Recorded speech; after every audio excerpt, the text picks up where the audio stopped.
श्री स्वामी समर्थ संकष्टी चतुर्थीच्या दिवशी सकाळीच घरात आणा या झाडाचं एक पान. हे पान आपल्या घरी आणल्यामुळे आपली किती कठीणातील कठीण इच्छाही पूर्ण होणार आहे.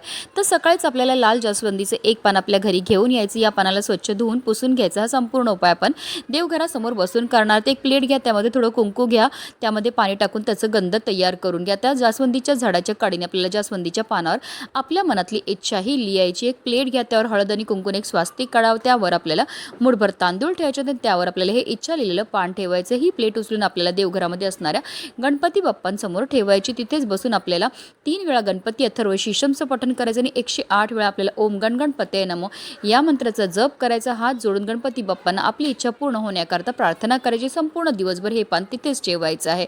तसेच 21 दुर्वांची जुडी सुद्धा आपल्याला गणपती बाप्पांना अर्पण करायची. संध्याकाळी 21 दुर्वांची जुडी हे इच्छा लिहिलेलं पान आणि पानाखाली असलेले तांदूळ घेऊन आपल्याला गणपती बाप्पांच्या चरणावर मंदिरामध्ये जाऊन अर्पण